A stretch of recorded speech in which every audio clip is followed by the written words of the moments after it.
Assalamualaikum warahmatullahi wabarakatuh. Bismillahirrahmanirrahim. Alhamdulillahi rabbil alamin.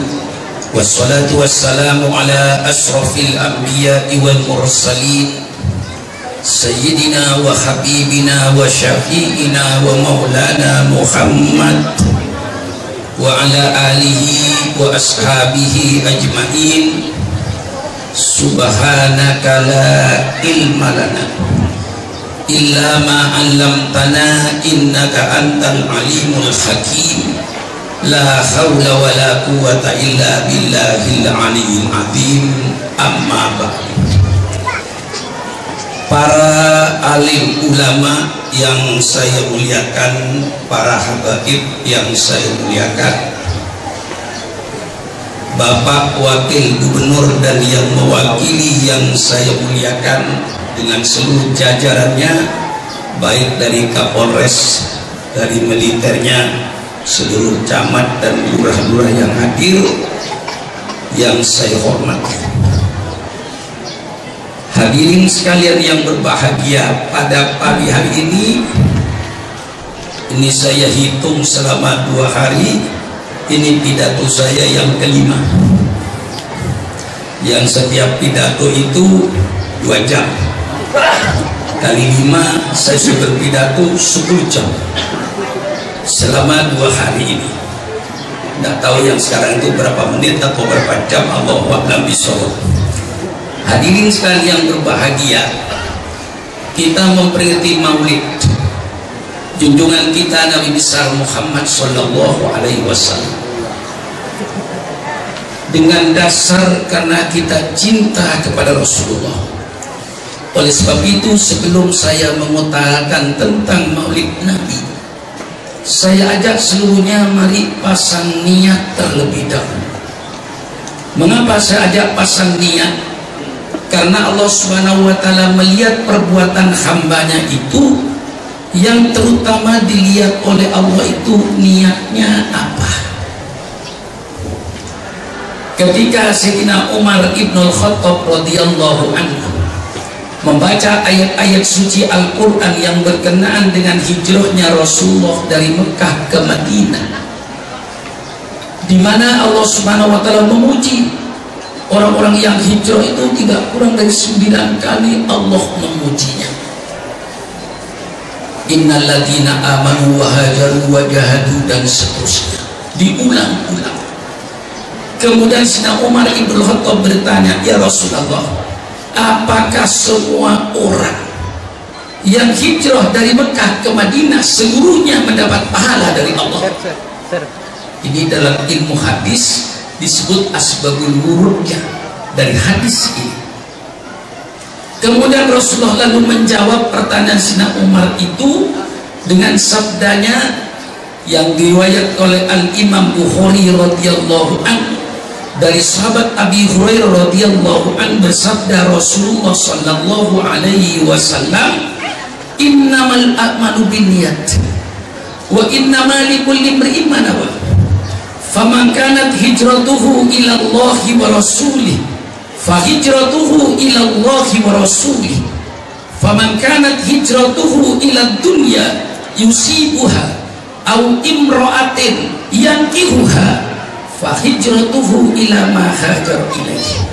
Sesungguhnya segala pekerjaan, sesungguhnya segala perbuatan hanya tergantung kepada niatnya.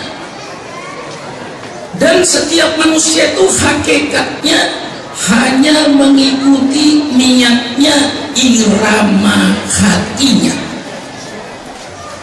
Kemudian Rasulullah merinci keterangannya, barang siapa yang hijrahnya dari Mekah ke Madinah karena cinta kepada Allah dan Rasulnya, tentu pasti dapat pahala dari Allah. Barang siapa yang hijrahnya dari Mekah ke Madinah niatnya untuk kepentingan dunia, maka ia akan dapat dunianya, jangan mengharapkan pahala dari Allah. Barang siapa yang hijrahnya dari Mekah ke Madinah niatnya karena perempuan.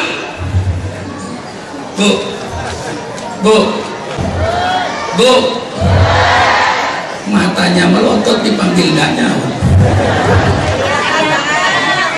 Maaf Bu ya, di tempat saya Bu, kalau matanya melotot dipanggil nggak nyaut itu namanya ikan asin.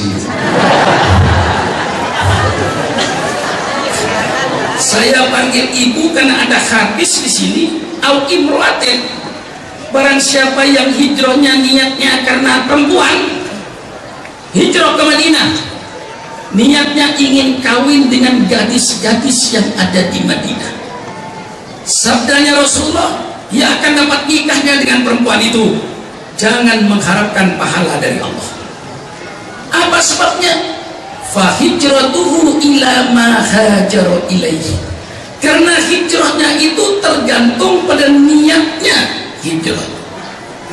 Hari ini kita mengadakan peringatan Maulid, mengagungkan, membesarkan kelahiran junjungan kita Nabi besar Muhammad sallallahu alaihi wasallam. Tentu niatnya karena cinta kepada Allah, cinta pada Rasulullah. Karena ini merupakan satu karunia yang terbesar. Banyak karunia Allah, banyak rahmat Allah yang tidak mungkin kita hitung. Karunia Allah turunnya Al-Quran, karunia Allah kita dijadikan orang yang mengikuti Al-Quran. Ini termasuk rahmat dari Allah. Tapi yang terbesar nikmat dan rahmat Allah, tidak ada yang lebih besar daripada kelahiran junjungan kita Nabi besar Muhammad sallallahu alaihi wasallam. Ini karunia terbesar, ini rahmat terbesar. Tidak ada rahmat yang lebih melebihi kelahiran Rasulullah. Tidak ada karunia yang melebihi daripada karunia Allah, kelahiran Rasulullah sallallahu alaihi wasallam. Oleh sebab itu Allah berfirman, "Qul bi fadlillah wa bi rahmatihi fabidzalika falyafrahu." Katakan oleh engkau Muhammad, dengan karunia Allah, dengan rahmat Allah, dan dengan yang sedemikian itu hendaknya mereka bergembira, bersyukur kepada Allah. Kita bergembira dengan kelahiran Rasulullah sallallahu alaihi wasallam. Kita merasa bangga dengan kelahiran Rasulullah sallallahu alaihi wasallam. Kita disuruh bergembira oleh Allah. Inilah kegembiraan kita buktikan dengan kumpulnya ribuan umat Islam untuk membesarkan keagungan Rasulullah sallallahu alaihi wasallam. Ini ayat Quran. Yang tidak senang dengan kelahiran Rasulullah, iblis, setan. Jadi kalau ada orang yang tidak senang dengan Maulid, barangkali anak buahnya setan itu. Lah kalau bukan setan siapa? Justru Maulid ini Masya Allah kita besarkan, merasa gembira, merasa bersyukur kepada Allah. Kiai Imran Mahmud, saya datangi biangnya yang anti Maulid, bukan kerucuk-kerucuknya yang di kampung-kampung itu. Biangnya saya datangi. Anak buah Anda di kampung-kampung selalu menyatakan Maulid bid'ah, masuk neraka. Tolak. Itu anak buah saudara. Sekarang Anda sebagai bapak buahnya, saya katakan, saya tanya sama Anda di kantornya lagi, saya tanya sama Anda, jawab dengan salah satu kalimat, boleh atau tidak boleh? Tidak usah bicara. Saya mengadakan peringatan Maulid dan saya perintahkan seluruh umat Islam se-Indonesia untuk mengadakan peringatan Maulid. Saya yang nyuruh, saya suruh mereka mengadakan Maulid karena cinta pada Rasulullah sallallahu alaihi wasallam. Boleh apa tidak? Jawab. Tidak menjawab. Karena tidak menjawab, saya tambah lagi. Dalam acara maulid saya buka pertama kali dengan membaca kitab suci Al-Quran. Boleh apa tidak? Jawab. Ya saudara yang bilang boleh. Yang saya tanya bukan saudara tadi, itu biangnya ini loh. Biangnya yang saya tanya. Langsung orangnya tidak menjawab. Setelah baca Quran, saya buka dengan baca sholawat kepada Rasulullah. Boleh apa tidak? Setelah baca sholawat, saya bikin tausiah. Boleh apa tidak? Setelah tausiah, saya tutup dengan doa kepada Allah. Boleh apa tidak? Tolong jawab. Ternyata mulutnya ditutup oleh Allah, tidak menjawab sama sekali. Akhirnya apa pada saya bilang, itu saya suka masalah ijtihadi. Betul, saya ijtihad. Maulid Nabi saya anjurkan. Mana salahnya? Dalam acara maulid mulai dengan baca Quran. Apakah baca Quran bukan perintah Allah? Ayo dengarkan orang-orang yang anti maulid. Dengarkan suara namun pidato itu. Jangan macam-macam. Betul ya ini. Saya ini Pak Kapolres, umur saya sudah 74. Tapi kalau Islam diganggu, komputer saya berputar, langsung menjadi umur 47.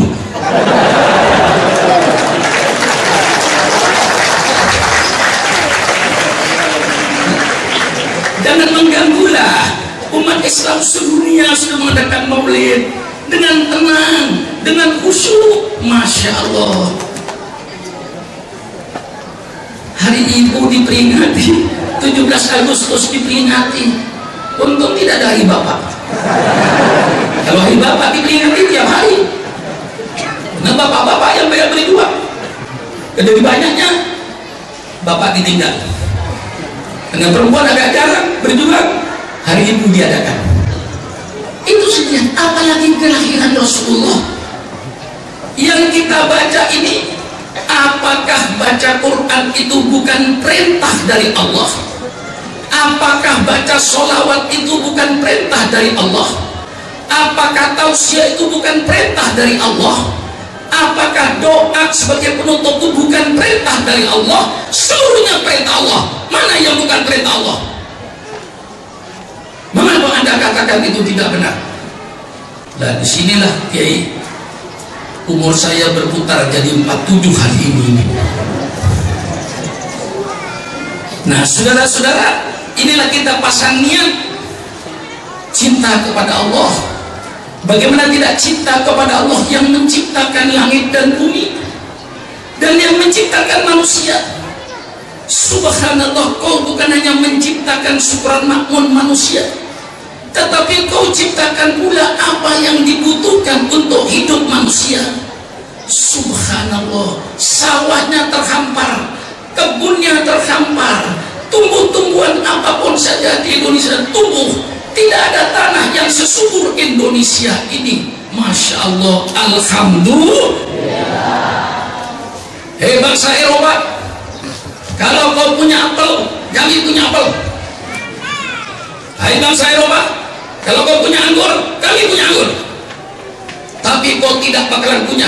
Kami punya Cipedak. Cari di negeri Belanda Cipedak, tidak akan ada.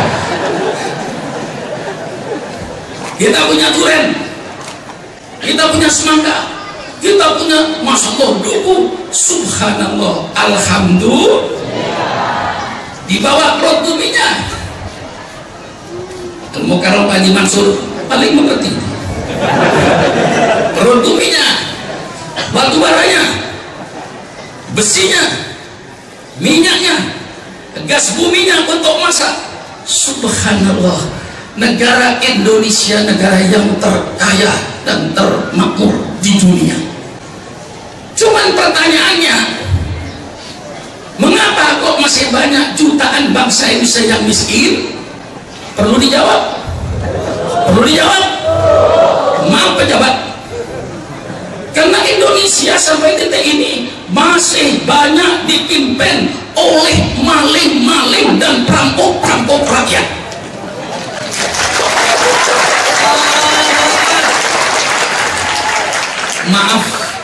yang bicara begini bukan Supron Makmun, Menteri Dalam Negeri.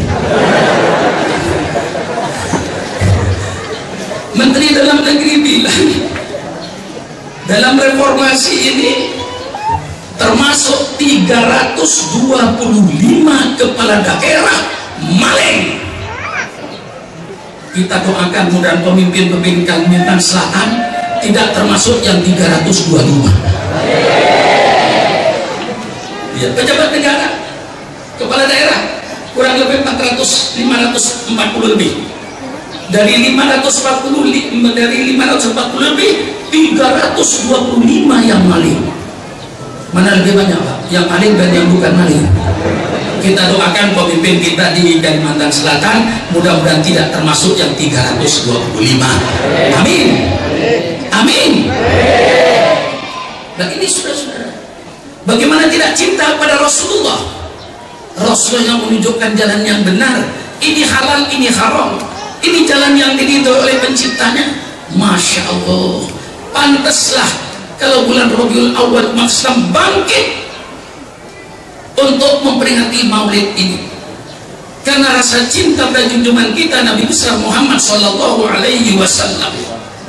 Kalau niat bapak dan ibu hari ini niat menghadiri maulid karena cinta Allah, cinta Rasulullah, insya Allah nanti jaminannya di padang mahsyar pada hari kiamat.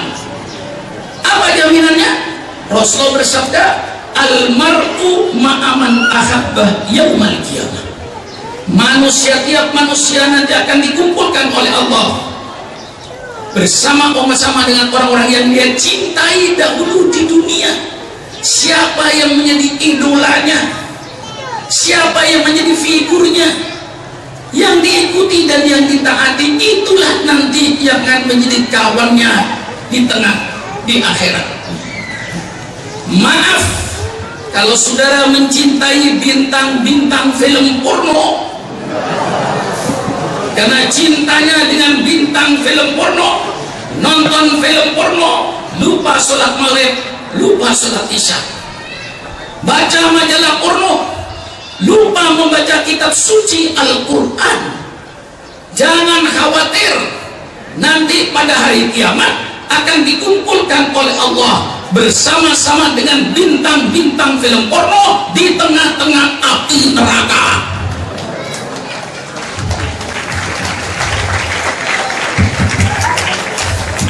Gak usah tepuk tangan dah, saya tersinggung. Kalau saya pidato saudara tepuk tangan, apa bedanya kiai dengan pemain sepak bola?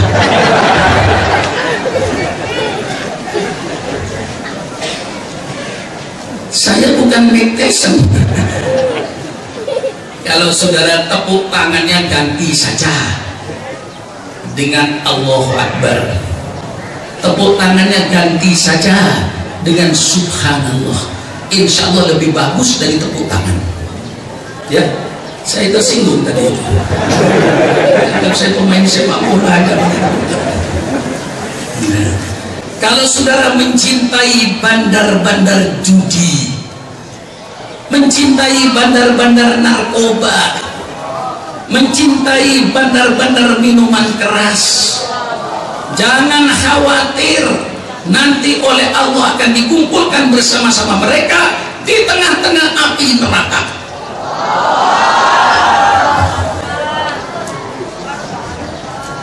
Sebaliknya, kalau sudah senang dengan orang yang baik-baik kayak di depan saya ini, menyenangi para ulama-ulama yang istiqomah, mencintai keluarga-keluarga Rasulullah, mencintai sahabat-sahabat Rasulullah, dan mencintai Rasulullah Sallallahu Alaihi Wasallam, insya Allah kita nanti akan bersama mereka, bersama-sama dengan Rasulullah Sallallahu Alaihi Wasallam, insya Allah masuk surga. Amin ya Rabbal.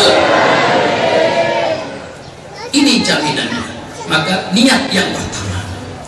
Niat yang kedua sama dengan yang tertulis di belakang ini. Untuk apa kita mengadakan peringatan Maulid? Untuk menghidupkan Islam di negara kesatuan Republik Indonesia yang kita cintai. kita yang terbesar sahamnya dalam mewujudkan negara kesatuan Republik Indonesia, saham umat Islam yang terbesar. Saya tidak mengurangi saham umat lain, tapi sahamnya umat Islam yang paling besar. Kalau tidak percaya, persilakan pejabat pemerintah adakan sensus kuburan. Tapi yang maksud saya Pak Wakil Gubernur, sensus Taman Pahlawan. Coba sensus Taman Pahlawan dari Aceh sampai Merauke, masuk Taman Pahlawan di Aceh. Begitu masuk Taman Pahlawan tanya, nama siapa? Agama apa? Nama siapa? Agama apa? Nama siapa? Agama apa? Nama siapa? Agama apa? Pasti 90%, 99% darahnya umat Islam yang mengisi Taman Pahlawan di Indonesia ini. Masuk Taman Pahlawan di Palembang, di Aceh, masuk nanti di Jawa, mulai dari Banten sampai Jawa Timur, masuk Taman Pahlawan, sensus. Nama siapa? Agama apa? Nama siapa? Agama apa? Nama siapa? Agama apa? 99% darahnya umat Islam itu untuk mewujudkan negara kesatuan Republik Indonesia. Maka kita punya kepentingan untuk ikut mengisi negara ini sesuai dengan cita-cita Pancasila dan Undang-Undang Dasar 45. Nah inilah saudara-saudara, karena kita punya saham besar. Nah inilah yang saya tanamkan. Mari sekarang kita datang peringatin Maulid untuk menghidupkan sunnah Rasulullah. Insya Allah pahalanya besar. Rasulullah Sallallahu Alaihi Wasallam bersabda, "Man ahya sunnati inda fasadi ummati falahu mithlu ajri syahidin." Barang siapa yang menghidupkan sunnahku, barang siapa yang menghidupkan agamaku di tengah-tengah kerusakan umatku, maka pahalanya sama dengan pahalanya orang-orang yang mati syahid di medan perang. Mari kita hidupkan Islam ini. Apalagi sekarang ini soal krisis ekonomi secara akidah enteng. Dolar naik, urusan perut. Yang penting mampu beli. Saya tidak pernah berdoa, ya Allah, tolong ya Allah turunkan harga-harga ini, nggak pernah saya. Tapi saya minta kepada ya Allah, jadikanlah saya orang yang mampu membeli kebutuhan saya. Walaupun harga sarung misalnya katakan 10.000, kalau kayak Imron nggak mampu beli, pilih harga sarung 1 juta, tapi Kiai mampu beli tiap hari. Pilih murah apa mampu, Pak Haji Mansur? Murah apa mampu? Walaupun murah kalau nggak mampu untuk apa? Biar mahal kalau mampu.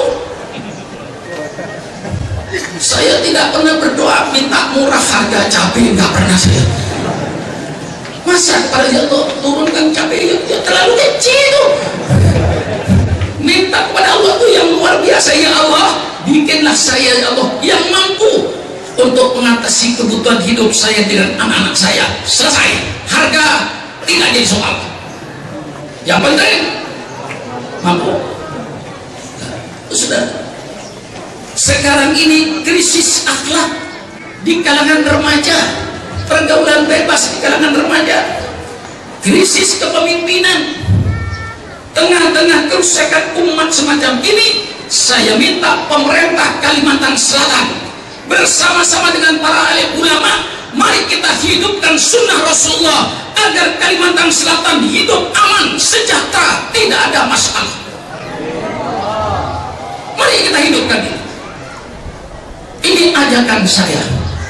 Niat yang ketiga, untuk apa kita hadir di Pondok Pesantren Nurul Ilmi ini di bawah Aswad Al-Mukarram Kiai Imron Mahmud? Untuk apa? Niat yang terakhir, yang ketiga, niat untuk mencari ilmu, menambah wawasan. Mencari ilmu hukumnya wajib. Dinyatakan pula julusu kesahatan fi thalabil ilmi khairun min alfi rakaatin.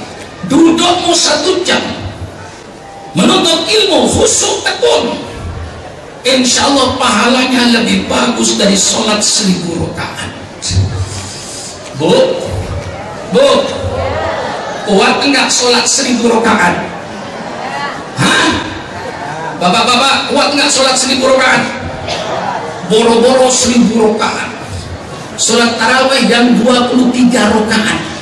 Kalau imamnya kepanjangan baca Quran, pindah ke masjid yang lain. Betul apa tidak? Betul apa tidak? Betul. Pindah betul. Banyak orang Banjar jujur. Bu, sekali-sekali tarawih di Mekah, Bu, ya. Amin. Sekali-sekali Bapak tarawih di Mekah, Pak, ya. Tapi tarawihnya ke Imron kalau tanggal 21 Ramadan. Malam 21 tarawih di Mekah itu dirubah. Tarawih dulu 20 rakaat, 2 jam dikerjakan. Jam 10 selesai, jam 12. Jam 12 istirahat. Yang mau minum-minum, yang ke restoran. Jam 1-nya itu balik lagi. Itu lebih banyak dari tarawihnya. Sampai kadang-kadang pintu masjid ditutup, beli penuhnya orang, melebihi jamaah haji. Semua yang roda 4 dari Yordan, dari Damaskus, dari Yaman masuk ke Mekah semua untuk malam Lailatul Qadar. Penuh. Jam 1 sholat lagi, Bu, 11 rakaat. Dikerjakan 2 jam lagi. Takbir jam 1 selesai jam 3. Saya pertama kali mengikuti ke Imron, saya sujud merasa sudah lama. Kok nggak bangun-bangun?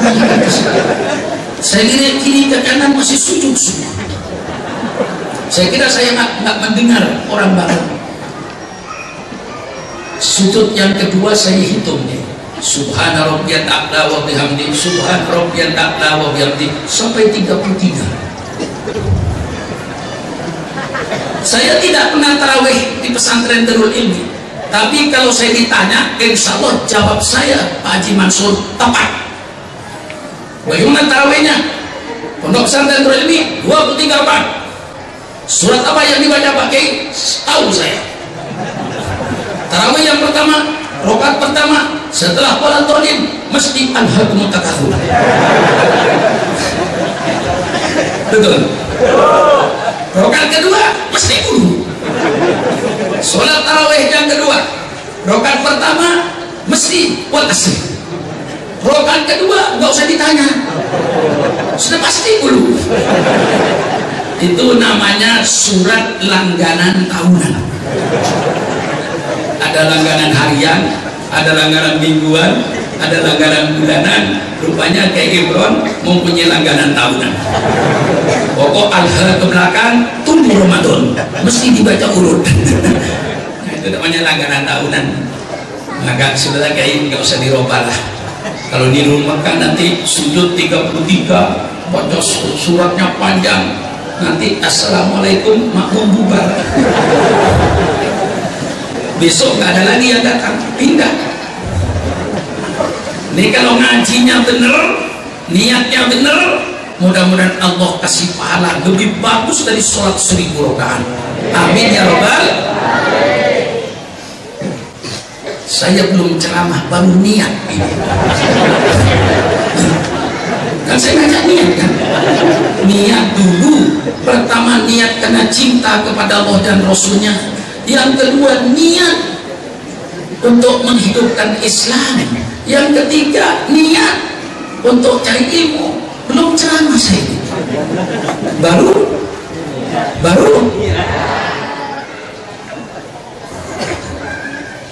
sebelum saya lanjutkan ceramah saya mau tanya sama ibu-ibu dulu. Bu, tidur jangan macam-macam, Bu. Saya datang dari Jakarta, Bu. Saya ceramah setengah mati, ibu nyindir ke tembok, ibu setengah mati. Ini sama-sama setengah matinya. Kalau kau dekat perempuan yang ngantuk itu, yakin setonjok mukanya, kurang ajar kau. Bu, panci ada kupingnya nggak, Bu? Hah? Berapa? Penggorengan ada kupingnya nggak, Bu? Berapa? Ibu ada kupingnya nggak, Bu? Berapa? Persis sama.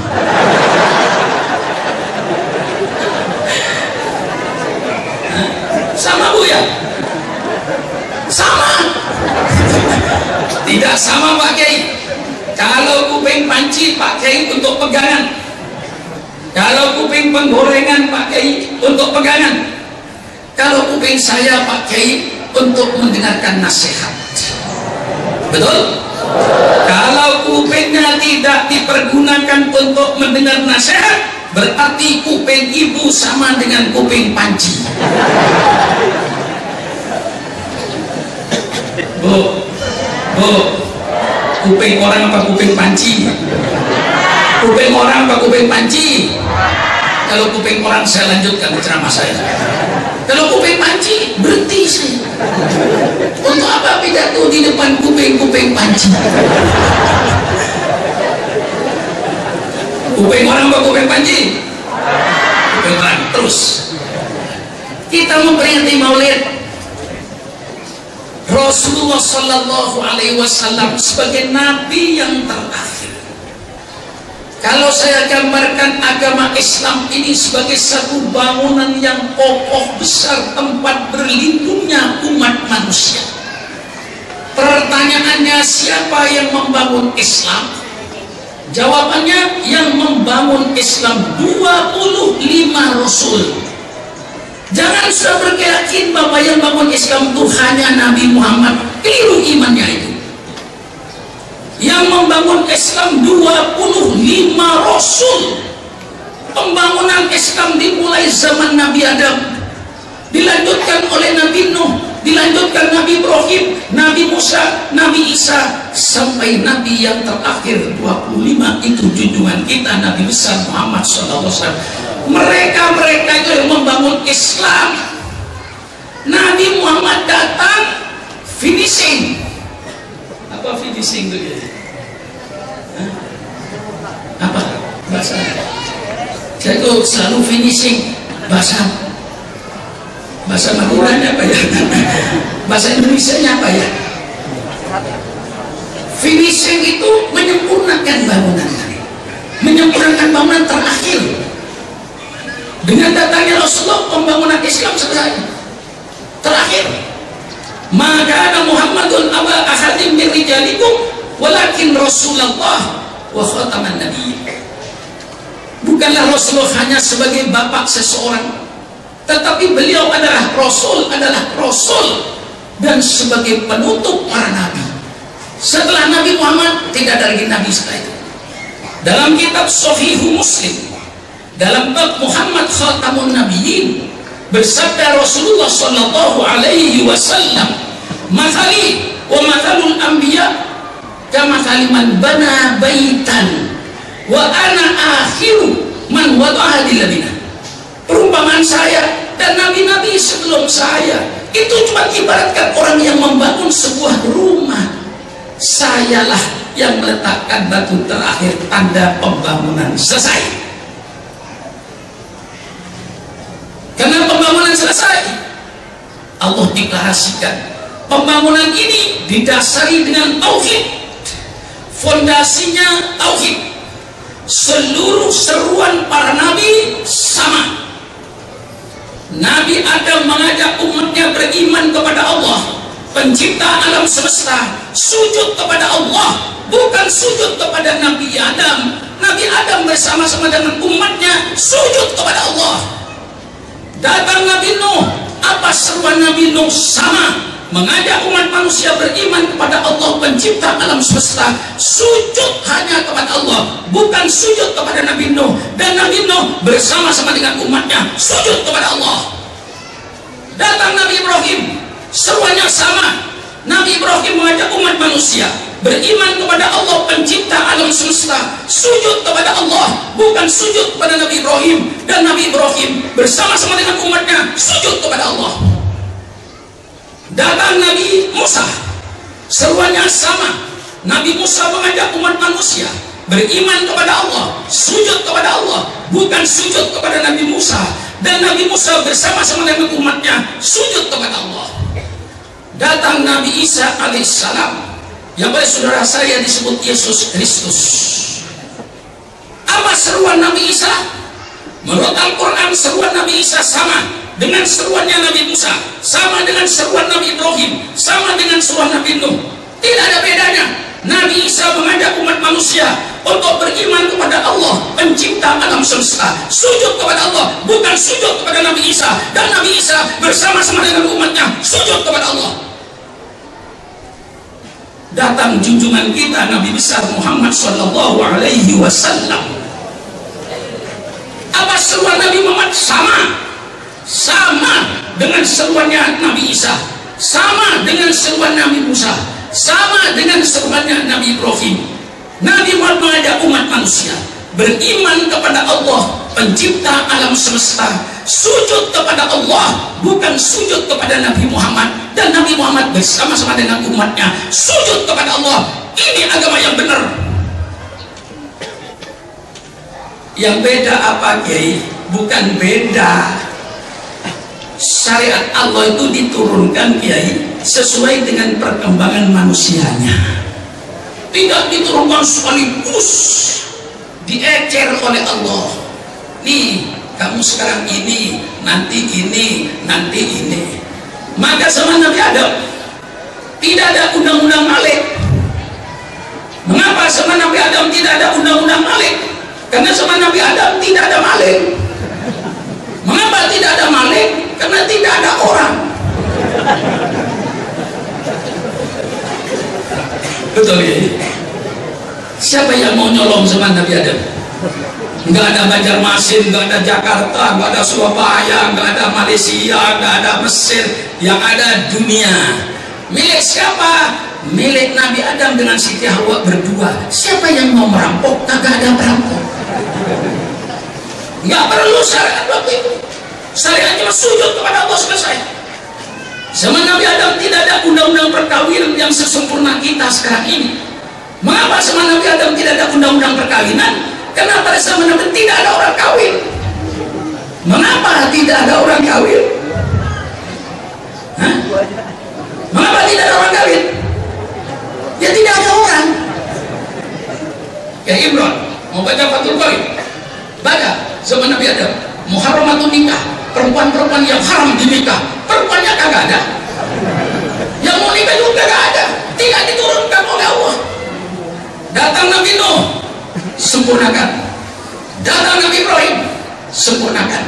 Mengapa tidak disempurnakan sama Nabi Ibrahim? Nanti masih akan datang Nabi Musa. Datang Nabi Musa dengan kitab Tauratnya, sempurnakan. Datang Nabi Isa dengan kitab Injilnya, sempurnakan. Datang Nabi Muhammad SAW, Nabi yang terakhir. Allah tumplekkan. Apa tumplek itu? Bahasa Jawa, bahasa Banjar apa gitu? Allah tuangkan semua syariatnya. Tidak ada satu ayat yang bersisa di Lauh Mahfuz. Turun semua 30 juz. Maka dengan datangnya Nabi Muhammad, pembangunan Islam selesai, pembangunan agama Allah selesai. Karena selesai, Allah proklamasikan, Allah deklarasikan. Mana pakai ayat deklarasinya? Dalam surat yang berbunyi al-yawma akmaltu lakum dinakum. Ayat ini diturunkan oleh Allah di Arafah pada tanggal 9 Dzulhijjah ketika Nabi haji terakhir. Allah turunkan ayat ini, al-yawma akmaltu lakum dinakum. Pada hari ini telah saya sempurnakan agamamu untukmu. Al-Quran 30 juz sudah turun semua, siap untuk mengatur manusia. wa atmamtu alaikum nikmati, dan telah saya sempurnakan nikmatku untuk kalian. Menurut ulama tafsir, sempurnanya nikmat Allah ini dengan kelahiran Rasulullah Sallallahu Alaihi Wasallam. Seandainya Nabi Muhammad belum lahir, berarti nikmat Allah belum sempurna, masih kurang. Dengan datangnya Nabi Muhammad, nikmat Allah sempurna. Maka Allah bikin pernyataan. Maaf, saudara-saudara saya yang di luar Islam, ini adalah pernyataan Allah, bukan pernyataan Supranmakmun. Apa pernyataan Allah? Wa raditu lakumul Islam dina. Kata Allah, bukan kata Supranmakmun. Kata Allah, saya ridho, saya rela Islam sebagai agamamu. Berarti selain Islam tidak diridhoi oleh Allah. Yang diridhoi oleh Allah hanya agama. Hanya agama. Bagaimana? Mantap. Mantap. Ini namanya hari pemantapan. Supaya mantap akidahnya. Tapi walaupun bagaimana Supranmakmun dengan fanatiknya kepada Islam, tapi oleh Allah diperintahkan untuk hidup rukun sesama umat beragama. La ikraha fid din, qad tabayyana rusyd. Sekarang tidak ada paksaan agama. Kenapa? Yang benar dengan yang sudah jelas. Agama A begini, agama B begini, agama C begini, agama Islam begini. Persilakan. La tasubbul ladzina yad'una min dunillah fayasubbullah biwaihin adwan biwaihin. La tasubbul ladzina yad'una min dunillah. Hai orang mukmin, kau jangan menghina orang-orang yang menyembah kepada selain Allah. Karena nanti mereka akan menghina Allah, timbullah permusuhan.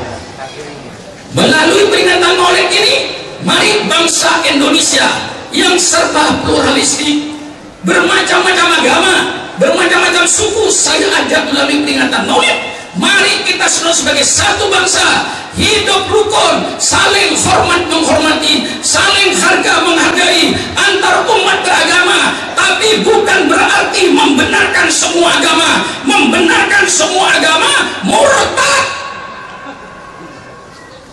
Bagaimana? Mantap ya? Rukun. Mari kita satu bangsa, saling menjaga, saling menghormati.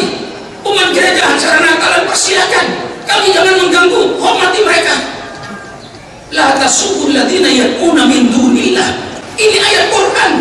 Hai orang-orang yang beriman, kau jangan menghina orang-orang yang menyembah selain Allah. Larangan.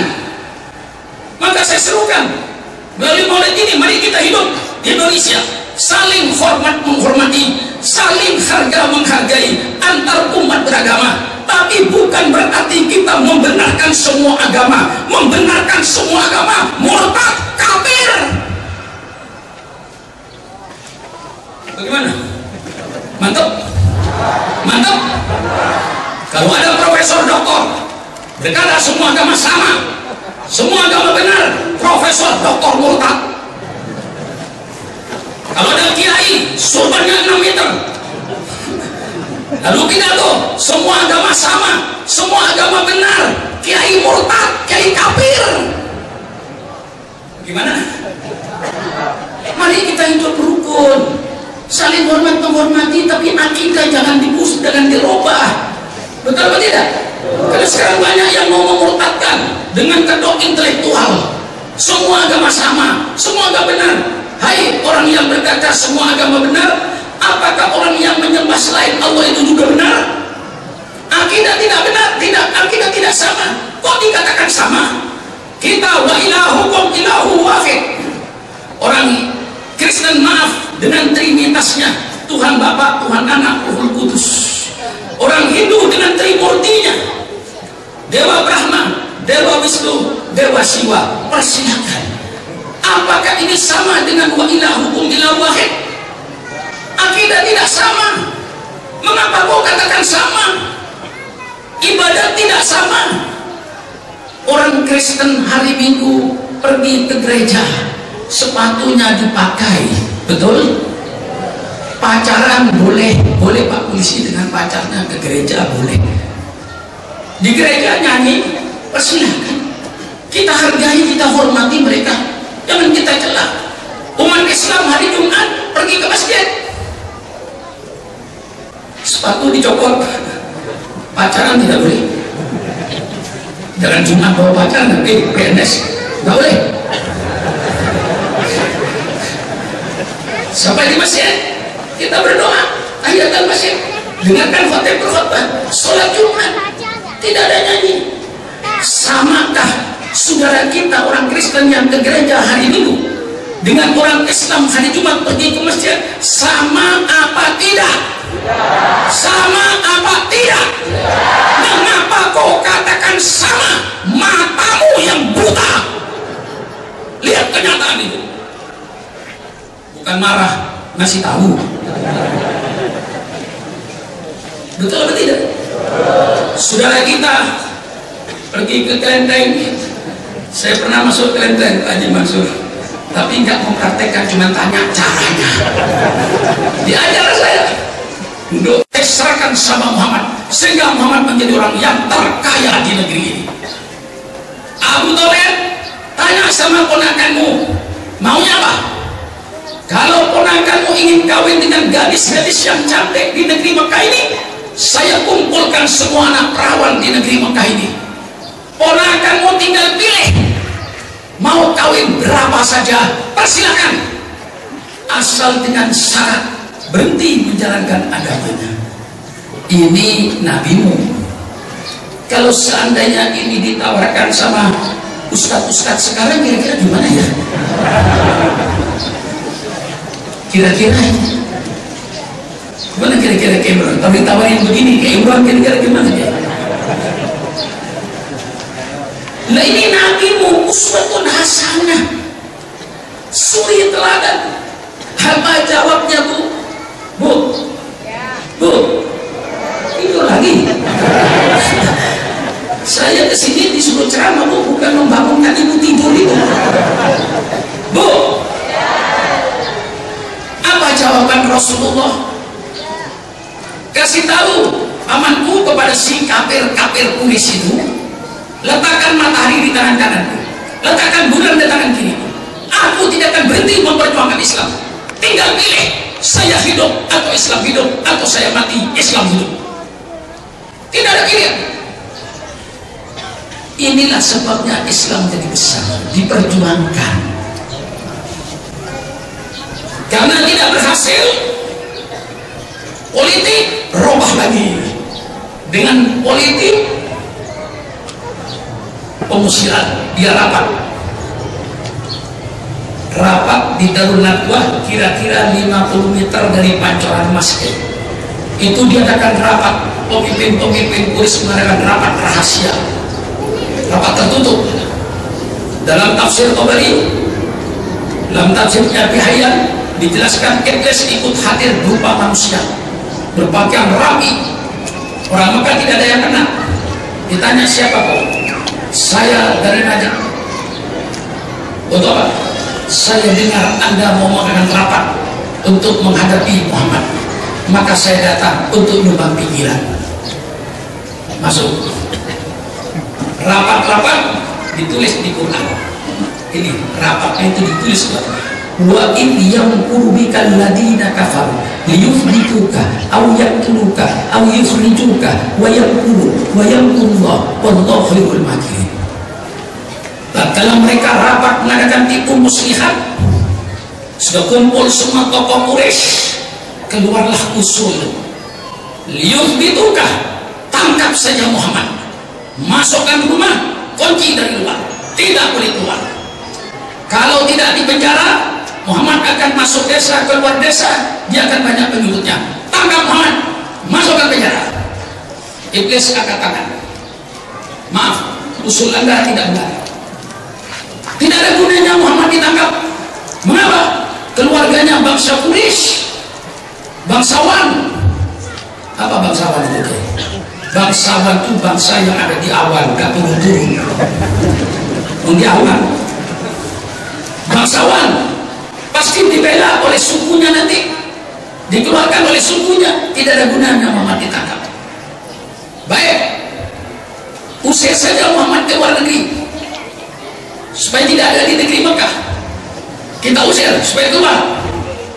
Iblis angkat tangan.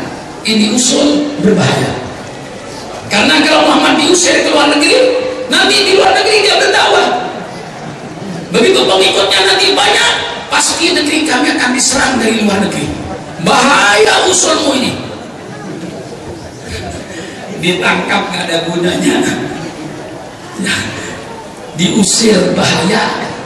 Abu Jahal kasih keputusan, kalau begitu bunuh saja Muhammad. Iblis angkat tangan. Ini usul yang tepat. Tanpa ini gagal kok. Dengan kekerasan gagal, embargo ekonomi gagal, ditawarin tahta harta wanita gagal, satu-satunya bunuh Muhammad. Ini yang benar. Akhirnya diputuskan malam itu supaya dikepung rumahnya, semua suku yang ada di Mekah harus ikut membunuh.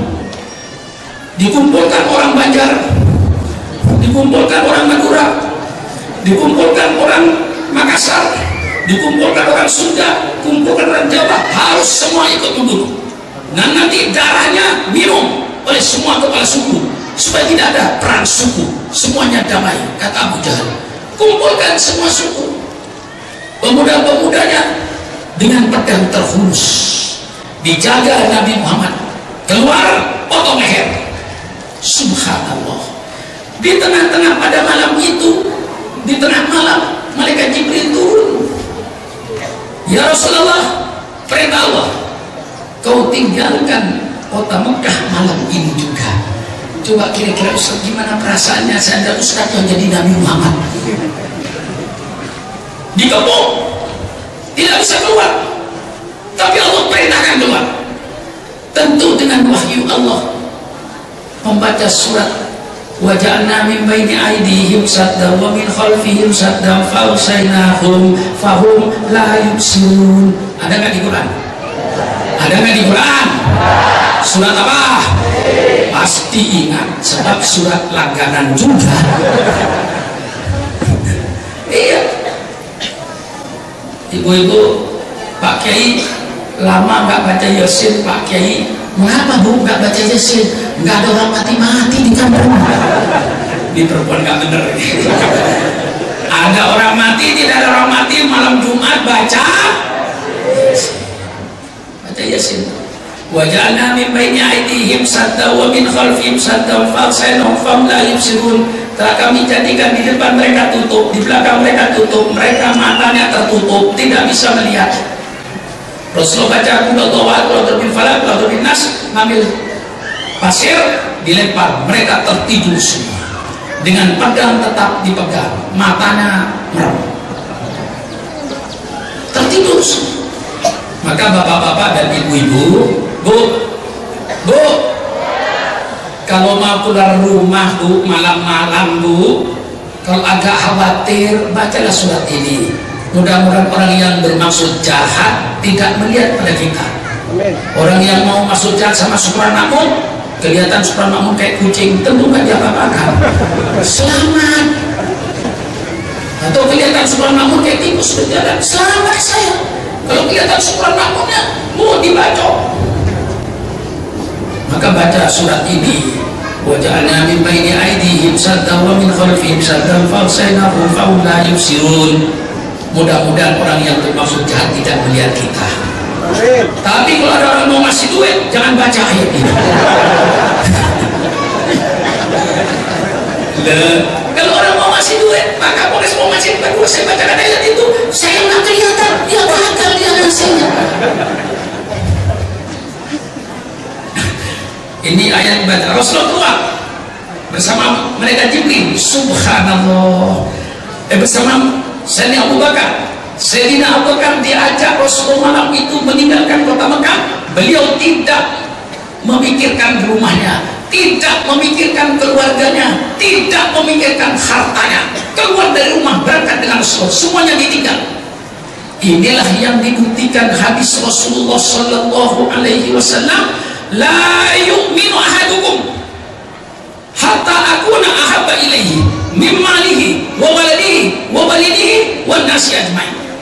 Tidak sempurna iman seseorang itu, kata Rasulullah, sehingga aku, kata Rasulullah, lebih dicintai olehnya daripada hartanya, daripada anaknya, daripada bapaknya, dan dari seluruh manusia yang ada.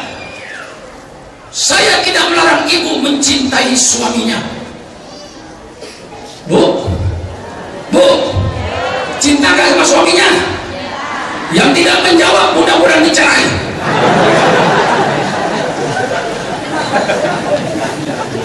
Dengan saya harus tegas, Bu, cinta gak sama suaminya?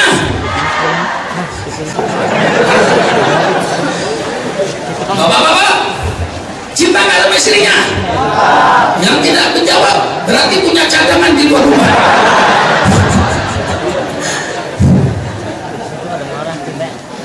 Ya, punya cadangan. Saya tidak melarang ibu mencintai bapaknya, suaminya. Saya tidak melarang bapak mencintai istrinya. Saya tidak melarang bapak mencintai keluarganya. Saya tidak melarang PNS mencintai kedudukannya. Tetapi hendaknya cintanya kepada Rasulullah di atas semua kecintaan yang ada. Cinta sama istri, cinta sama suami, cinta sama anak, cinta sama harta, cinta sama jabatan. Tapi cintanya kepada Rasulullah harus di atas semua itu. Kalau ingin imannya sempurna, letakkan itu semua cintanya kepada Rasulullah. Hubbur Rasul. Ini dibuktikan oleh Sayyidina Abu Bakar Siddiq radhiyallahu anhu. Cinta Rasulullah, keluarga ditinggal, rumah ditinggal, harta ditinggal. Malam itu juga, tidak tunggu besok pagi. Subhanallah, uswatun hasanah. Tentu saya tidak bicara tentang hijrahnya, itu bicaranya panjang. Sampailah Rasulullah ke Madinah dengan naik unta, jalan kaki 425 km yang ditempuh dengan penderitaannya. Itu nabimu. Nah, sampai di Madinah, baru Rasulullah disambut oleh umat yang ada di Madinah yang penduduknya serba pluralistik, Yahudi, Kristen, menyembah berhala, dan Islam. Disitulah Rasulullah membuat satu piagam yang dikenal dengan piagam Madinah, perjanjian Madinah, untuk hidup rukun antar umat beragama, untuk saling menghormati antar umat beragama, untuk tidak mencela antar umat beragama. Yang Yahudi laksanakan, yang Kristen laksanakan, yang Islam. Kemudian ada satu perjanjian, kalau kita diserang dari luar, kita bersama untuk melawan musuh. Disitulah piagam Madinah yang pantas untuk dijadikan pegangan di Indonesia ini, untuk menjaga kerukunan antar umat beragama. Di Madinah Rasulullah membentuk satu peradaban baru, satu revolusi baru, satu peradaban baru, dari peradaban jahiliyah menuju peradaban Islam. Baik dalam rumah tangga, dibikin satu peradaban baru dalam rumah tangga. Kalau dulunya zaman jahiliyah orang buang air besar sembarangan, di mana saja dia buang air besar. Setelah buang air besar, tempat keluarnya najis, tidak dibersihkan, langsung buang air besar, lari, persis kambing. Datang Islam, dibikin satu peradaban baru. Buang air besar di WC, tempat tertentu. Masuk WC diatur oleh Islam. Sebelum masuk baca doa, Allahumma inni a'udzubika minal khubuthi wal khaba'is. Masuk WC dengan kaki kiri. Dalam WC tidak boleh lama-lama. Makruh diam di WC. Ini kadang-kadang masuk WC bawa rokok 2 pak. Di WC nyambung, tidak Islami kok. Kalau Islami tidak bawa rokok, ke sana tuntaskan najis, tuntas sucikan, keluar dengan kaki kanan, di luar alhamdulillahilladzi adhaba anil adha wa afani. Timbul satu peradaban Islam. Zaman jahiliyah orang tidur aja, kaki kotor tidak dicuci. Datang Islam, mau tidur, cucikan dulu kakinya yang kotor itu. Baca doa minimal paling tidak bismillahirrahmanirrahim ahya wa amut. Syukur baca ayat kursi. Tidur, bangun tidur, alhamdulillahilladzi ahyana ba'da ma amatana wa ilaihin nusur. Timbullah satu peradaban baru, peradaban Islam. Sampai makan, zaman jahiliyah apa saja dimakan, asal mau dimakan, macan dimakan, anjing dimakan, ular dimakan, serigala dimakan. Tidak ada barang haram. Khamr dimakan, mabuk-mabukan, minum-minuman keras minum, tidak ada halal. Semuanya halal. Haram tidak ada. Datang Islam, ini najis jangan dimakan. Dan cara mencari rezeki diatur dengan dagang, dengan tani, dengan usaha yang halal, yang diridhoi Allah. Timbul satu peradaban ekonomi Islam, ekonomi yang Islami, dengan cara berdagang yang Islami, menjadi petani yang Islami, menjadi pengusaha yang Islami, yang sesuai dengan Al-Quran dan Sunnah Nabi. Timbul satu peradaban Islam. Mereka antar suku selalu perang, tidak pernah padam api peperangannya. Itulah Bani Aus dan Bani Khazraj di Madinah. Sepanjang tahun perang tidak pernah reda. Dengan datangnya Rasulullah, berubahlah satu masyarakat dengan peradaban Islam. Tetangga dengan tetangga saling hormat menghormati. Maka yu'minu billahi wal yaumil akhir falyukrim jarahu. Barang siapa yang beriman kepada Allah, hendaknya menghormati tetangga walaupun berbeda suku, berbeda agama. Hakul jar. Timbullah satu masyarakat yang berperadaban Islam, satu masyarakat yang harmonis walaupun berbeda suku, berbeda agama. Inilah yang dibentuk oleh Rasulullah dalam satu peradaban masyarakat Islami. Politik, maaf pejabat pemerintah, politik Rasulullah mendobrak. Ya kalau kata kampanye kopi, bongkar kebanyakan. Bongkar apa? Wah itu peminum kopi itu. Kebiasaan politik yang lama hancurkan. Kalau dulu yang memimpin rakyat adalah raja yang zalim, Firaun, model zaman Nabi Ibrahim, dibuka pisah dengan kekejamannya dan semua ditentukan oleh raja. Datang Islam rombak politik. Politik harus didasarkan dengan musyawarah. Wa amruhum syura bainahum. Sampai Rasulullah sebagai nabi, sebagai rasul oleh Allah diperintahkan wasyawirhum fil amri. Wahai Muhammad, bermusyawarah engkau dengan sahabat-sahabatmu dalam segala urusan. Jangan diktator. Bongkar politik lama, ganti dengan politik musyawarah. Cantik Rasulullah.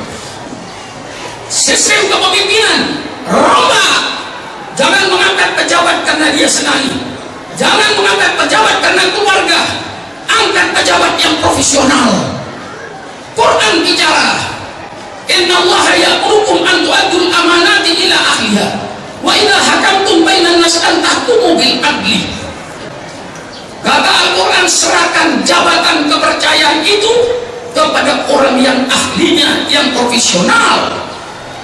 Jabatan itu amanah. Siapa yang harus jadi ketua RT? Jangan sembarangan jabatan RT diberikan. Yang jadi ketua RT, cari orang yang betul-betul layak jadi ketua RT. Siapa yang jadi ketua RW, cari yang layak jadi ketua RW. Siapa yang jadi lurah, jadi kepala desa, jadi camat, jadi wali kota, jadi bupati, jadi gubernur, jadi presiden, jadi menteri. Jabatan ini jangan kau berikan pada orang sembarangan. Hancur negaramu. Berikan pada orang yang profesional, yang ahli. Quran ini. Dan Rasulullah yang menafsirkan Quran ini. Apa kata Rasulullah? Idza du'iyatil amanatu fantadiri sa'ah. Kalau amanah kepercayaan sudah hilang di tengah-tengah masyarakat, masyarakatnya, pemimpinnya tidak amanah, rakyatnya tidak amanah, amanah sudah hilang di tengah-tengah bangsa. Kata Rasulullah, tunggulah hancurnya bangsa itu. Kemudian ditanya Rasulullah, wa kaifa idu'atuha ya Rasulullah, bagaimana hilangnya amanah Rasulullah? Insya Allah semua ustadz hafal hadis ini buntutnya. Tapi tidak dari hulu. Kalau ustadz yang diambil buntutnya. Apa buntutnya? Idza musidal amru ila wali ahlihi fantadini sa'ah. Ini semua ustadz hafal. Tapi di hilir saya ambil dari hulu. Dari Qur'annya, dari hadisnya. Idza dumi'atil amanatu fantadini sa'ah. Wa kaifa idha'atuha ya Rasulullah? Qal idza wusidal amru ila ghairi ahlihi fantadhisa. Apabila jabatan-jabatan ini, amanah ini diserahkan pada orang yang bukan ahlinya, tunggulah hancurnya negara itu. Jadi yang penting dalam membentuk negara, dasar musyawarah. Setelah dengan dasar musyawarah, manusianya yang terpenting dalam negara itu, bukan jabatannya. Siapa yang menduduki jabatan, siapanya itu yang penting, yang akan menentukan jahat atau tidak jahatnya dalam suatu negara, manusianya. Kemudian setelah itu letakkan hukum yang adil. Wa idza hakamtum bainan nas an tahkumu bil adli. Kalau kau menetapkan hukumnya, dalam tetapkan hukum yang adil. Jangan tebang pilih. Semua manusia Pak Polisi di depan hukum sama. Jangan takut menangkap kiai yang nolong. Walaupun sorbannya 6 meter, kalau nyolong tangkap. Depan hukum sama. Bukan profesor-profesor dari Amerika yang mengatakan bahwa manusia depan hukum sama, bukan profesor-profesor dari Eropa yang berkata bahwa manusia depan hukum sama, yang menyatakan manusia depan hukum sama. Junjungan kita Nabi besar Muhammad sallallahu alaihi wasallam. Persilakan kiai baca kitab Riyadhus Shalihin. Di situ kiai akan menjumpai seorang wanita yang nyolong dari golongan Al-Mahzubiyah. Al-Mahzub ini golongan bangsawan di kalangan Quraisy. Anaknya nyolong. Tokoh-tokoh Quraisy bingung. Haji Masud, ini anaknya orang gede, masa mau dipotong tangannya? Diutuslah Usama bin Zaid untuk menghadap Rasulullah. Usama bin Zaid datang kepada Rasulullah, sampaikan bahwa perempuan yang nyolong ini anaknya orang gede, anaknya orang besar. Apakah ada hukum Rasulullah selain potong tangan? Rasulullah mukanya merah. Rasulullah berdiri. Ya Usama, qad halaka man kana qablakum. Ini pemerintah PLS, usikum wa iyaya bi nafsi bittaqwallah. Pemerintah, hukum yang adil. Apa kata Rasulullah? Qad halaka man kana qablakum. Telah hancur bangsa-bangsa sebelum kalian dahulu. Mengapa bangsa itu hancur? Idza saraka fihim asyarifu tarakuhu. Kalau yang nolong orang gede, semuanya tutup mulut, tidak bicara. Dulu, sekarang ada KPK. Mudah-mudahan ada perubahan. Wa idza saraka fihim ad-dhaifu aqamul had. Kalau yang nyolong rakyat kecil, semua teriak kiai, tegakkan hukum, tegakkan hukum, tegakkan hukum. Kalau yang nyolong rakyat kecil, kalau yang nyolong orang gede, tutup mulut. Inilah kehancuran suatu bangsa. Politik, saya bicara politik. Politik dalam Islam. Quran lengkap. Ternyata sekarang saya buktikan kelengkapan Quran bahwa ngatur politik. Kemudian Rasul bersabda, waimullah lau anna Fatimah binta Muhammadin sarqat laqad yada. Demi Allah, kata Nabi Muhammad, seandainya anak kandung saya yang bernama Fatimah nyolong, pasti saya potong tangannya. Tidak peduli anak Nabi, kalau nyolong potong tangan. Gimana? Mantap? Mantap? Inilah hari pemantapan. Saudara mantap, tidak beragama, tidak goyang. Ini saudara-saudara, terwujudlah satu perpolitikan dalam Islam. Kemudian orang-orang yang memegang kekuasaan diperingatkan oleh Allah, oleh Rasulullah, kullukum ra'in wa kullukum mas'ulun an ra'yatihi. Setiap kamu adalah pemimpin. Setiap pemimpin nanti harus bertanggung jawab atas kepemimpinannya. Jangan enak-enak saudara jadi ketua RT. Ada ketua RT? Masa sekian banyaknya nggak ada ketua RT-nya? Ada ketua RT? Jangan enak-enak kau jadi ketua RT. Nanti di hadapan Allah pada hari kiamat, berapa malam ini di RT saudara yang berzina? Berapa orang malam ini di RT saudara yang main judi? Berapa manusia malam ini di RT saudara yang minum minuman keras? Ketua RT-nya harus bertanggung jawab di hadapan Allah. Sudah amar ma'ruf nahi munkar atau tidak? Kalau tidak, ketua RT-nya yang digebukin oleh malaikat munkar wa nakir. Jangan enak-enakan jadi pemimpin.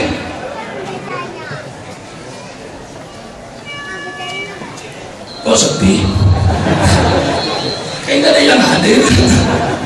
Lah ini saudara-saudara, saya sampaikan,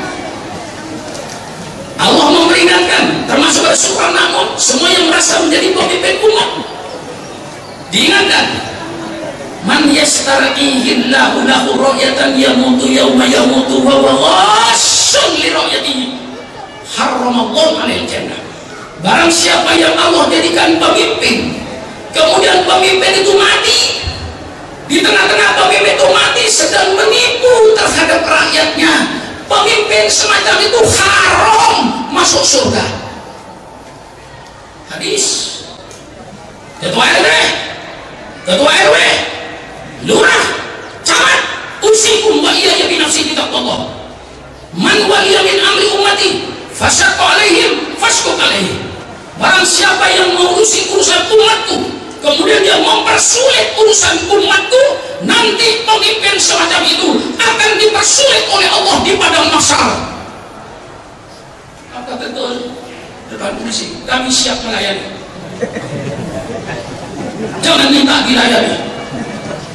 Kita siap melayani. Urusan rakyat dipermudah, urusan surat-surat tanah dipermudah, urusan ini dipermudah. Jangan mempersulit urusan rakyat. Kau nanti akan dipersulit oleh malaikat munkar wa nakir di padang mahsyar. Bagaimana kira-kira? Benar nggak kira-kira? Ya terserah pada yang menerima, Pak.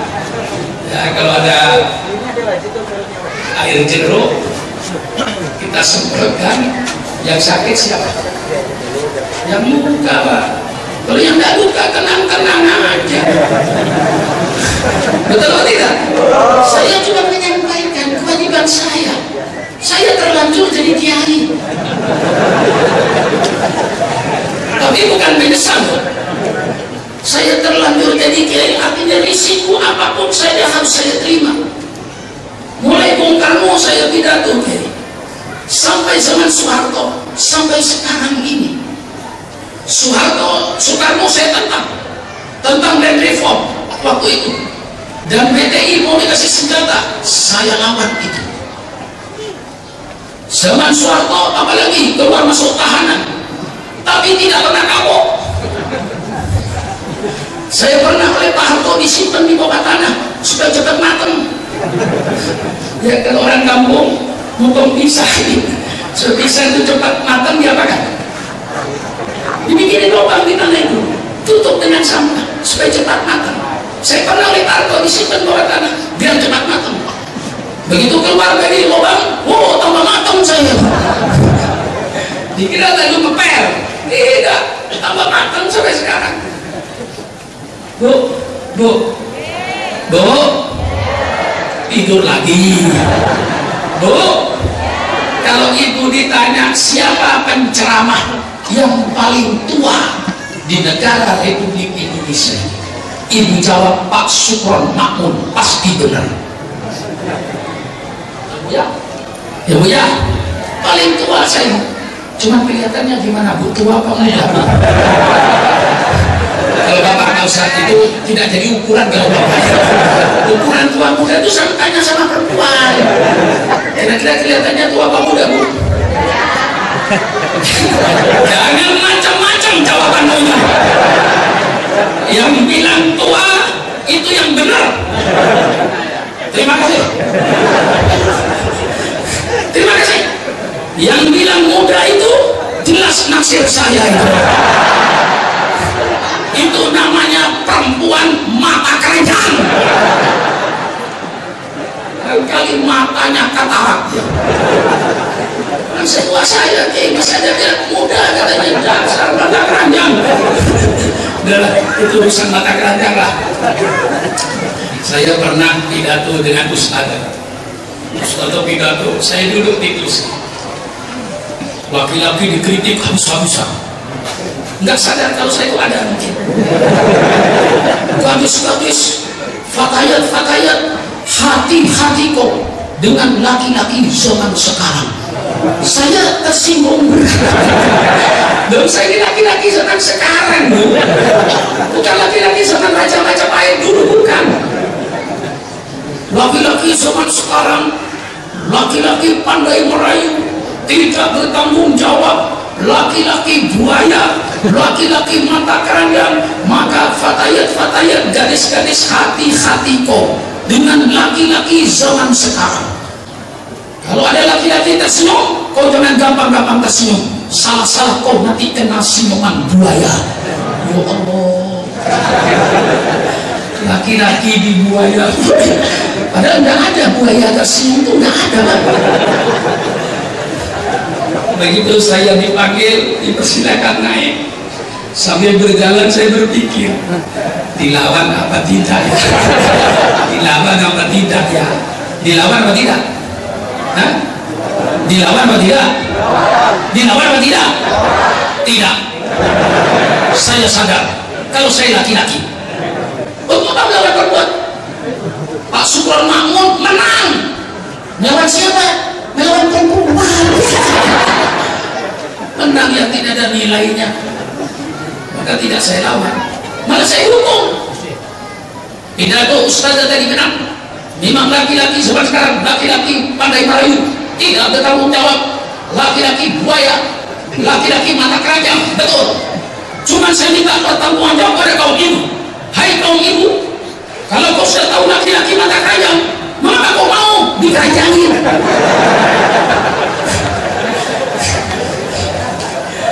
Mana yang menang? Bu, mana yang menang?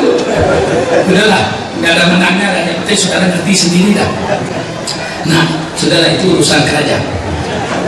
Terbentuklah suatu masyarakat yang berperadaban Islam, termasuk bangsa Indonesia. Tapi apa yang kita hadapi sekarang ini? Sekarang ini sedang terjadi perang peradaban. Sekali lagi, para kiai, tokoh agama, sekarang ini sedang terjadi perang peradaban. Perang yang tidak pakai senjata, tapi jauh lebih ampuh daripada perang senjata. Kalau Amerika menghancurkan Baghdad dengan bom-bomnya, sehingga kantor hancur, pasar hancur, kantor-kantor hancur, tapi imannya orang Baghdad tidak hancur. Kalau Amerika menghancurkan Afghanistan, sehingga semuanya hancur, perkantoran hancur, hotel hancur, pasar hancur, tetapi Taliban yang ada di Afghanistan satu jengkal pun tidak mundur untuk melawan Amerika itu. Itu perang senjata. Iman tetap berjalan. Di Indonesia ada perang peradaban. Peradaban Indonesia. Ustaz, perasaan Ustaz, ketika melihat seorang wanita yang muntok, pakai celana sempit, bajunya kaos sempit, gimana perasaan Ustaz? Hai perempuan Banjar, kalau kau pakai celana ketat, baju di dalam sempit, hukumnya haram, karena pakaian itu merangsang seks terhadap kaum laki-laki. Kuping orang apa kuping panci? Kuping orang apa kuping panci? Dengar, jangan dijual celananya itu. Masa bikin celana terlalu sempit, mau lepas celananya, minta tolong sama tetangga, tolong pegangkan ujungnya. Betul tadi? Nah ini celana Islam ini. Ini celana Islam. Saya nggak punya celana pendek. Ini yang paling dalam. Oke, selalu masih begini celana saya. Mengapa? Kalau saya nanti di musola ganti pakaian, aurat saya nggak pernah kelihatan sama orang. Kalau pakai celana pendek, jangan dijual celana pendek itu, celana sempit itu. Terus pakai dengan syarat. Solusinya, pakailah kau baju, letakkan di luar, di atas pinggulnya. Dengar? Pakai celana sempit itu biar menyiksa dirinya. Kan menyiksa dia kalau di celana sempit itu. Masang susah, melepas minta tolong tetangga. Pakai itu, saya tidak melarang, tapi bajunya bikin baju panjang di atas dengkul, di luar halal. Ini sekarang sedang terjadi penghancuran. Memang Rasulullah Shallallahu Alaihi Wasallam sudah mengantisipasi 1400 tahun yang lalu.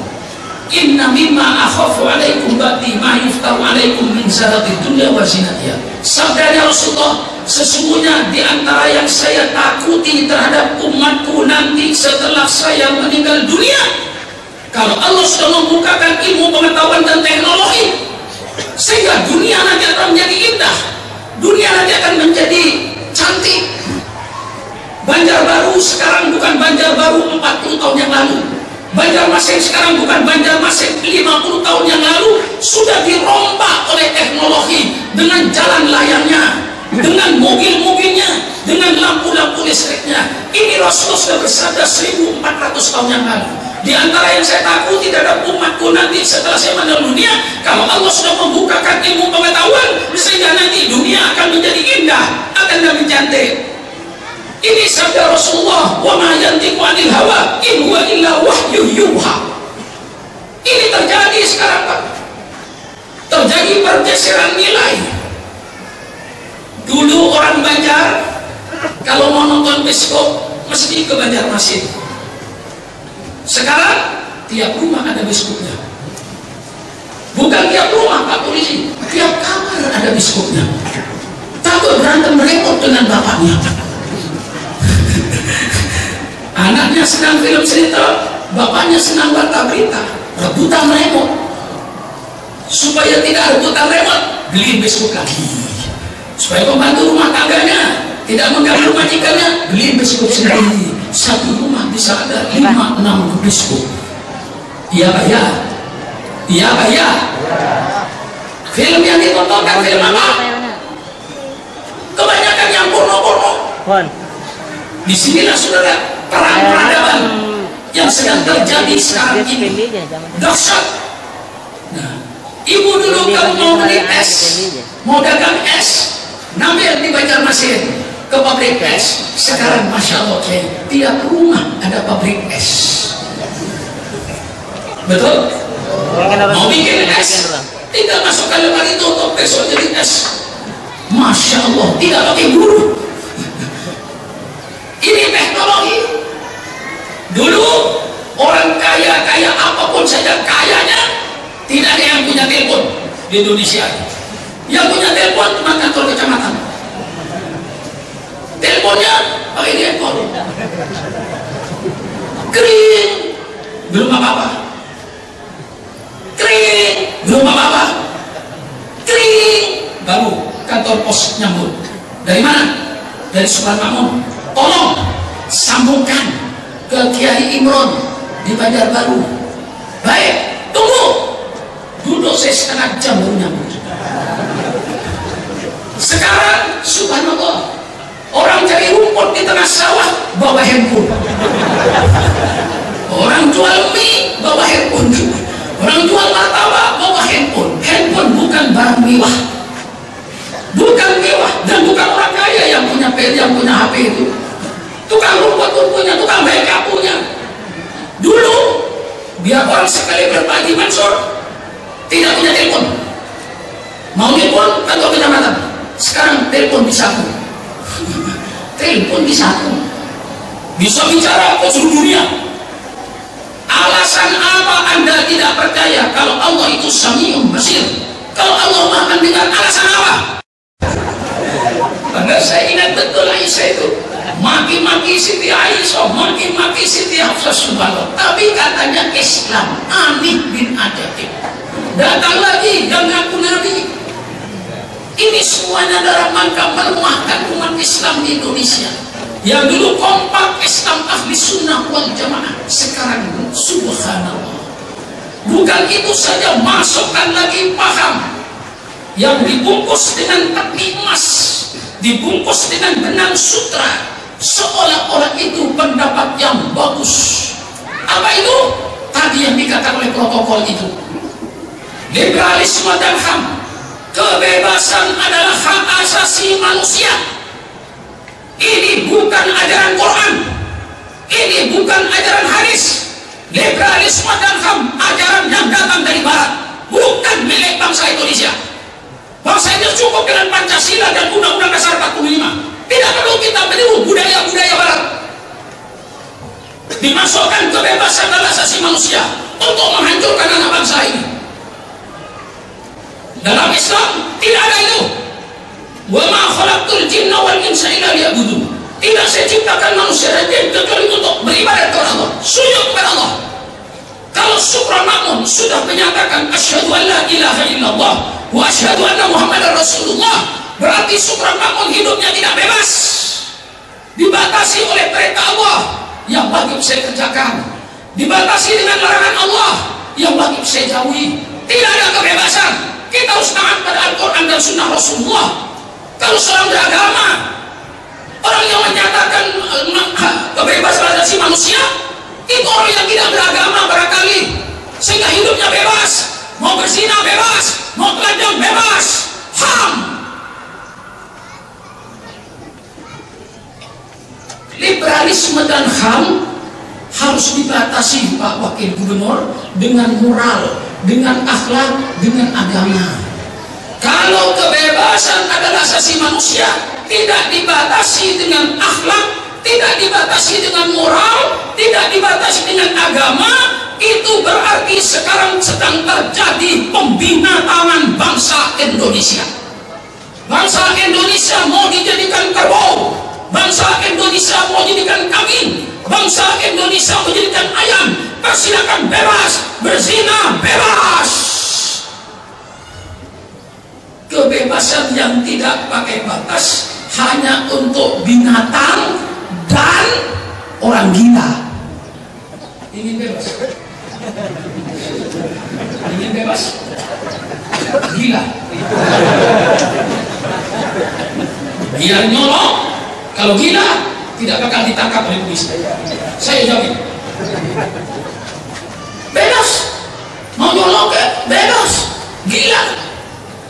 Ya, satu ketika saya ingin tahu kalau orang gila kumpul bagaimana ya kira-kira. Saya masuk asrama polisi sudah tahu rapi, masuk asrama tentara tahu rapi, masuk asrama mahasiswa rapi, karena tidak gila. Lalu saya berpikir, kalau orang gila sampai kumpul 1000 orang, kira-kira apa yang dikerjakan orang gila? Masuk saya, bukan berarti saya gila. Saya kan masuk meneliti di Sumber Porong. Sebelum masuk Kota Lawang, di situ ada rumah sakit kiri jalan terbesar, rumah sakit jiwa. Sekarang dirubah rumah sakit jiwa, bisa rumah sakit gila itu. Saya masuk, begitu masuk saya perhatikan orang gila-gila itu. Ada satu duduk di kebun, datang kawannya, saya kencing berdiri, coba kena percikannya. Kawannya yang kena percikan itu enggak marah, cuma noleh. Saya masuk asramanya, ada orang gila nyapu bersih. Ada kawannya makan rujak, makan kacang, dilempar kulitnya di tempat yang baru disapu itu. Yang nyapu nggak marah, lancar semua. Malu lagi, ada orang gila joget teriak-teriak, yang lain tidur. Begitu yang satu itu terbangun, enggak marah, malah ikut joget sekali. Saya tarik kesimpulan, kalau ingin segala-galanya lancar, jadikanlah bangsa ini gila semua, lancar. Pemimpinnya gila, rakyatnya gila, polisinya gila, kiainya gila, gila semua. Insya Allah lancar semua.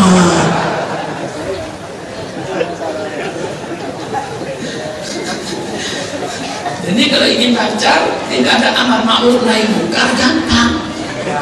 Apa? Bikin gila semua, sudah lancar semua itu. Nah ini saudara-saudara, dalam hal yang semacam ini, maka kebebasan itu harus dibatasi dengan akhlak, dibatasi dengan moral, dibatasi dengan agama. Insya Allah bagus, selamatkan anak bangsa ini. Jangan liberalisme ditanamkan sama anak muda, kebebasan. Apa akhirnya yang terjadi sekarang ini? Mudah-mudahan di Banjarbaru tidak, tapi kalau di Jakarta, saudara, anak perempuan pakai celana gurucin di bawah pusar, bajunya anak umur 3 tahun, pusarnya kelihatan. Persilakan Kiai, peringati. Persilakan Pak Wakil Gubernur, peringati. Persilakan Pak Polisi, peringati. Hei perempuan, pusar itu aurat, tolong. Anak perempuan yang sudah keracunan liberalisme dan HAM akan menjawab, Ustaz, ini pusar-pusar saya, Ustaz. Mau saya tutup, mau saya buka. Kebebasan adalah asasi manusia. Saya tidak menyuruh Ustaz melihat pusar saya, malah Ustaz yang melotot ke pusar saya. Hancur nggak negara ini? Hancur nggak negara ini? Ya ini sekarang yang sedang terjadi. Oleh sebab itu, lu yakin 2 jam setengah saya tidak tahu. Belum apa? Ini gara-gara demokrasi itu. Supaya kiai jadi demo.